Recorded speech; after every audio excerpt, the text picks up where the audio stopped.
Vinyl Me Please has announced that they're opening a record pressing plant in Denver, Colorado. What does this mean? What does this say about the future of vinyl? Let's get into it.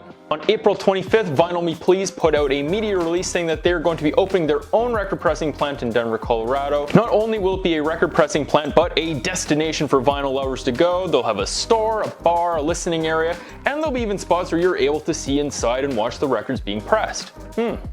Sounds kind of familiar.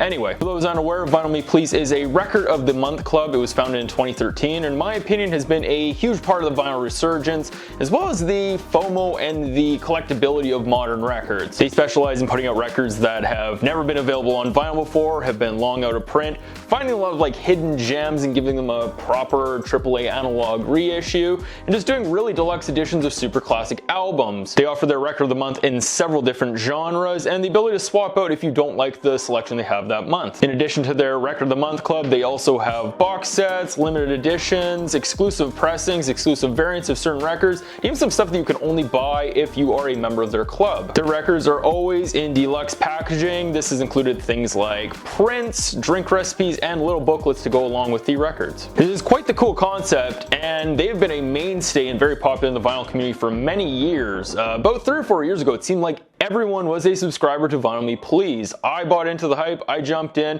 It was amazing every month to see people getting their records in the mail, posting their experiences, saying how good they thought it sounded. Wow, look at how cool the color is. This is amazing. It was really nice to be part of something. Having exclusive records delivered to your door is very cool, but obviously in the last few years there have been a ton of changes in the vinyl industry that have sort of affected Vinyl Me Please. It seems that every label is now doing their own version of what Vinyl Me Please was doing. They're finding these hidden gems, they're putting out these super deluxe versions, taking it internally instead of relying on companies like them to keep the money for themselves. This has definitely impacted Vinyl Me Please's bottom line and their customer base. Since their inception, the price of new records has obviously increased quite a lot, and Vinyl Me Please has obviously been a victim to this. Nowadays, to join the club, if you join on a 3-month subscription, it ends up being about $33 per record, and it goes up or down based on the quantity that you buy for your subscription, with a full year costing about $400. When I ended my subscription 2 years ago, I was paying about 50 Canadian dollars per record.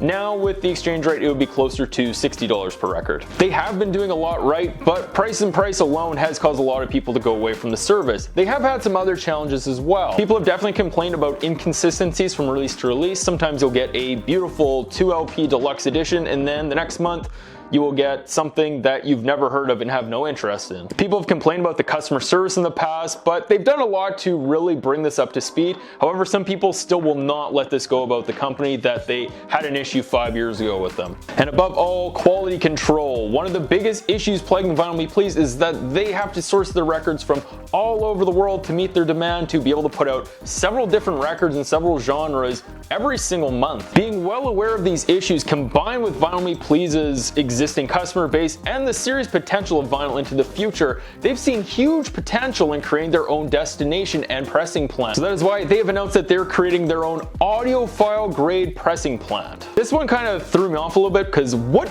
is an audiophile grade pressing plant? I mean, to me there's only 2 or 3 in the world that I consistently hear named when people are talking about the best pressing plants, but there's so much more that goes into it than just saying that it's an audiophile pressing plant. To me, this is a lot of just marketing, and I really want to see what this actually means to them.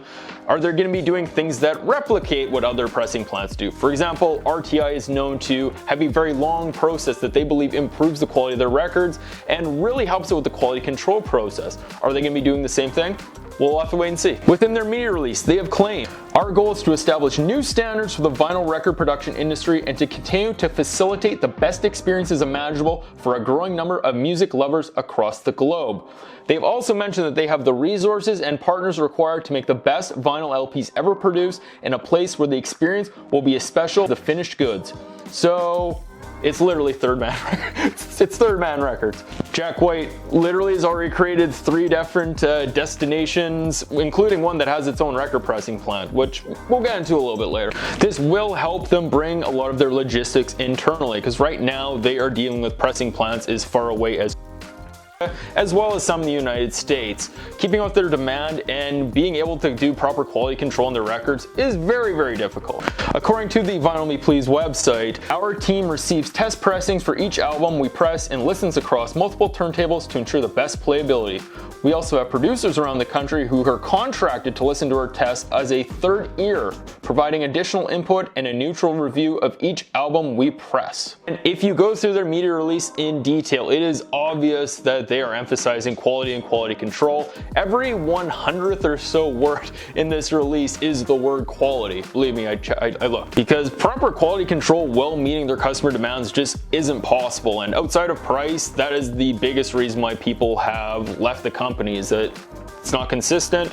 They get records that are damaged all the time. They get records that don't sound good. And even something that I thought was really interesting, in the blueprint of the plant that they shared, there's a room that is labeled QC. It's funny because it's tucked away beside an office. It looks like a janitor's closet or something, but apparently this is where the quality control is going to be taking place. I don't know what's going to happen in that room, if there's a desk and every 100th version of one of the records will be dropped in there. It'll be visually inspected. There's gonna be several turntables that they check. We'll find out what that means. But let's dig into that blueprint just a little bit more. As I had mentioned, there are a lot of resemblances to the Third Man Records model that Jack White has created. In the release that mentions that there is 14,000 square feet. When I look into it as well, it looks like there's either 10 or 11 record pressing. I decided to compare this directly with the Detroit pressing plant that Third Man has. They are 10,000 square feet, however, that is just for the pressing plant, and they have 12 presses of their own. Jack White has said a few times that they are capable of producing about 5,000 records in an 8-hour day. So I would guess that Vinyl Me Please will be able to produce, let's say, 4,000 records per day, given the amount of presses that they have and the supposed extra quality control steps that they're going to be taking. Some other interesting items, there is going to be a bar. Denver has a ton of craft breweries that are very cool, many of which are in the area, so maybe there'll be some sort of link up that they do there. They also have a listening area, which I thought was kind of interesting. I don't know if that's going to be for concerts or if maybe they're going to have a really high-end hi-fi system and you can go in there, it'll be like, you know, one of those Japanese bars where people just sit there and enjoy their drinks and listen to really, really high-quality audio. Maybe they'll spin some of their new releases there and give like little listening parties. Who knows? Could be kind of cool. They have a store, which is really, really interesting to be able to go and look, see, and feel. That eliminates a lot of the quality control issues. You can pick the record up in your hand and make sure that the packaging isn't damaged. But unlike Third Man Records, they do not have a stage. I think that's one of the things that's really cool about Third Man, is the ability to record and master and then press the record all in the same facility.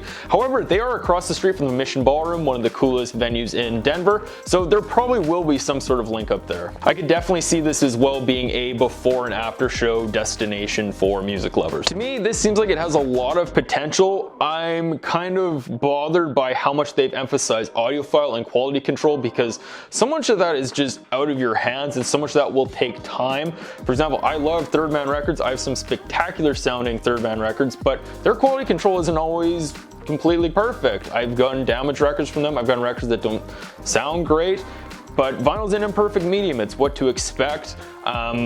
It would be great though if they're able to use this to improve their logistics, maybe put out even more records, bring down that cost, because I think that this format is a record of the month club, has so much potential. They've just priced themselves out of so many of their customers' budgets who can use that same money to go get a great release every month instead of taking the risk on whatever the record of the month's going to be. We've already seen that Jack White has been able to create this model in his 3 different locations, and I'm really hoping that this takes off because there's so much potential. It would be so cool for different record labels and different like offshoot labels to have kind of similar pressing plants. I think that'd be so awesome, just be able to go to any of the major cities and be able to go see a record being pressed and go and listen and buy records and buy merchandise from those labels. I think that's so cool. I'm really hoping this actually does fix a lot of their logistical issues, their quality control, and allows them to keep producing really, really cool stuff. I also hope that this creates a lot of additional capacity at every other record pressing plant in the world. They'll bring down the production time for any other records. I'm curious if they will be pressing just their own records in this plant, or if they're going to be opening it up the way that Third Man Records does, where they kind of press stuff for everyone who